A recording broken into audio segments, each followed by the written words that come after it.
तो good morning dear students, कैसे हैं आप सभी। तो आपकी अब समर वेकेशन ऑफ हो गई है। उनके बाद का पहला टॉपिक हम 9th क्लास का शुरू कर रहे हैं। फर्स्ट चैप्टर शुरू करेंगे हम नंबर सिस्टम। तो बच्चों, आप पहले नंबर्स के बारे में पढ़ चुके हैं। 8th क्लास में आपने पढ़े थे नंबर्स के टाइप, 8th में 7th में पढ़ते आए हैं। तो आपके पास हमने स्टार्टिंग में पढ़े हैं नेचुरल नंबर, प्राकृतिक संख्याएं। नेचुरल नंबर क्या होते हैं आपके 1 से लेकर के 1 2 3 अप टू इनफाइनाइट, अनगिनत तक जो आपकी काउंटिंग थी, जो गिनती होती है, वो नेचुरल नंबर में आती है। उसके बाद जीरो की डिस्कवरी हुई, जीरो को भी इस लिस्ट में शामिल कर दिया गया और आपके नंबर्स की स्टार्टिंग मानी गई जीरो से, 0 1 2 3 अप टू इनफाइनाइट। तो इन नंबर्स को क्या बोला जाता है बच्चों? होल नंबर, यानी जो स्मॉलेस्ट होल नंबर है, सबसे छोटी जो पूर्ण संख्या है वो 0 है। ये पूर्ण संख्याएं। इनके बाद जीरो से भी छोटी संख्याओं का पता चला, जिनको नेगेटिव नंबर्स बोला जाता है। तो इंटीजर्स, इंटीजर्स क्या हो जाएंगे? सारे नेगेटिव नंबर्स, -3 -2 -1 0, फिर 1 2 3 up to infinite.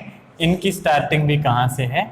Negative of इनफाइनाइट्स, minus के अनगिनत से लेकर के 0 तक पहुंचे, फिर 0 से लेकर के पॉजिटिव इनफाइनाइट तक।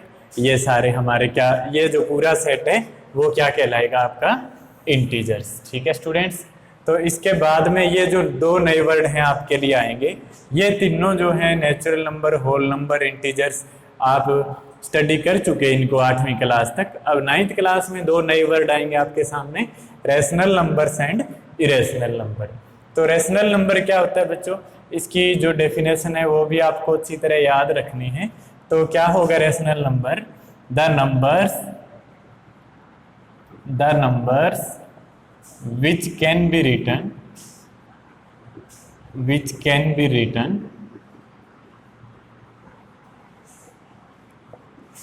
in the form of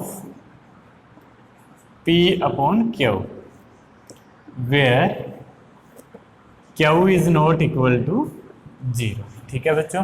तो रैशनल नंबर क्या होंगे? वो संख्याएं जिनको हम P बटे Q के रूप में लिख सकते हैं। वहां पर कंडीशन क्या रहती है कि जो Q है, जो डिनोमिनेटर है, जो हर है इस भिन्न का, वो 0 नहीं होना चाहिए। अगर वो 0 हो जाएगा तो क्या फर्क पड़ेगा? अगर डिनोमिनेटर 0 हो तो वो नंबर क्या होता है? नॉट डिफाइंड, अपरिभाषित है। 0 से डिवाइड करेंगे तो क्या आंसर आएगा उसका कुछ पता नहीं होता। तो जैसे बच्चों, ये तो पूरी संख्याओं का जिक्र था यहाँ तक। जैसे टाइम देखते हो आप तो 1, उसके बाद जैसे 2 है तो 1 और 2 के बीच में भी तो टाइम आएगा, उसको किस प्रकार लिखोगे फिर? तो वो जो नंबर्स हैं, जैसे 1:30 बजे का टाइम हुआ है तो, या और कोई भी संख्या आपको शो करनी है 1.5, तो वो किस प्रकार से होगा? 1 and 1/2, या फिर हम इसको कह सकते हैं 3/2। तो ये 3/2 जो है, जो डेड है, तो इसका क्या मतलब हो गया कि ये नंबर तो है पर इन 3 कैटेगरी में हमारे पास ये अवेलेबल नहीं था। वहां पर क्या था?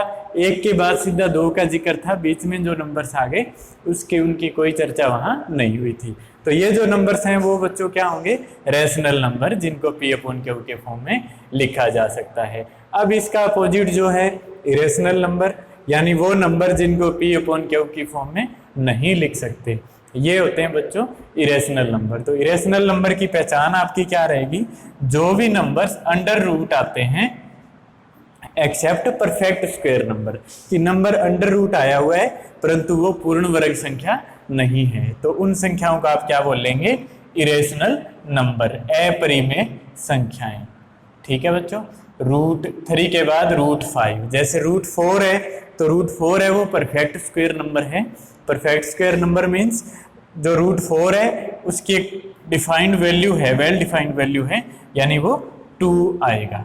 ठीक है। तो 2 जो है वो आपका क्या हो गया? नेचुरल नंबर, यानी रैशनल नंबर भी बोल सकते हो उसको। तो वो इरेशनल नंबर नहीं है। इरेशनल नंबर होंगे नंबर रूट के अंदर आया हुआ है परंतु परफेक्ट स्क्वायर पूर्ण वर्ग संख्या नहीं है, पूरा उसका वर्गमूल नहीं निकल रहा है। ठीक है बच्चों।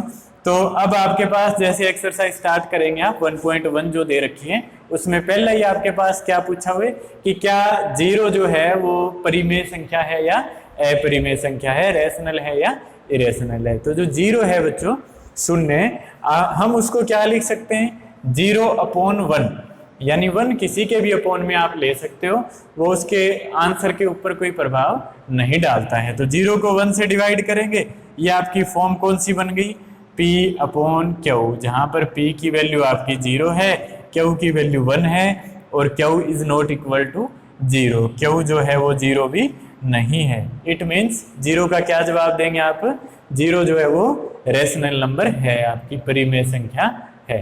ठीक है, इसके बाद दूसरा आपका सम पूछ रखा है एक्सरसाइज 1.1 में, देखेंगे एग्जाम में भी आता है कि कोई भी दो नंबर्स आपको दे रखे होंगे और उनके बीच में आपको रैशनल नंबर्स निकालने हैं। तो जिस प्रकार जैसे नंबर दे दिया आपको 2/5 एंड 3/5, और क्वेश्चन क्या पुट करेगा कि इन दोनों नंबर्स के बीच में 5 रैशनल नंबर्स बताइए, या 3 रैशनल नंबर बताइए, या 10 रैशनल नंबर बताइए, कितने भी पूछ सकता है। मोस्ट इंपॉर्टेंट है एग्जाम के व्यू से भी।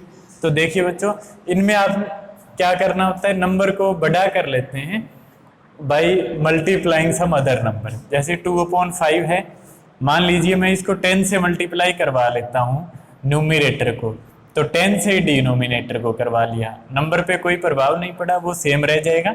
नंबर क्या हो गया आपका 20/50, एंड यहाँ भी क्या कंडीशन होती है कि डिनोमिनेटर है वो आपको सेम करना होता है। तो यहाँ 3/5 था, यहाँ भी मैं 10 से मल्टीप्लाई करवा लेता हूँ, ये नंबर क्या बन जाएगा आपका बच्चों 30/50। तो देखिए 3/5 और 30/50 इनकी वैल्यूज में कोई डिफरेंस नहीं है। अब ये जो दोनों नंबर हैं 20/50 और 30/50, इनके बीच की आप संख्याएं बता सकते हैं, कौन सी होगी, स्टार्टिंग यहाँ से होगी, इसके बाद क्या आना चाहिए 21/50, 22/50। ठीक है बच्चों, डिनोमिनेटर सेम होना चाहिए स्टार्टिंग वाले नंबर का और लास्ट नंबर का। 23/50, 24/50, यानी जितने नंबर्स आपसे पूछे हुए हैं 3 निकालने हैं तो कोई 3 लिख देंगे, 5 पूछे हैं तो कोई 5 लिख दोगे। ठीक है, 26/50 कहाँ तक लिख सकते हो आप, जब तक यहाँ तक ना पहुँचे, यानी 27/50, 28/50, 29/50 और 30/50, फिर ये लास्ट नंबर आ गया। यानी इनके बीच में आप 9 परिमेय संख्याएं बता सकते हैं। तो इस प्रकार की और भी प्रॉब्लम्स आपको इस एक्सरसाइज में दे रखी है 1.1 में, वो भी कंप्लीट करेंगे।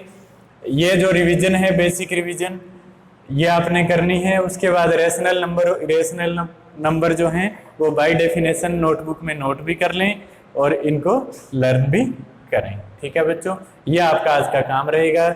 अच्छी तरह फेयर राइटिंग के अंदर अपना काम कंप्लीट करें।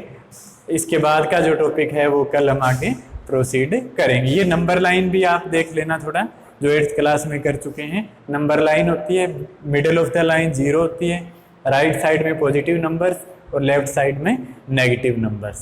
ठीक है बच्चों, thank you, have a nice day.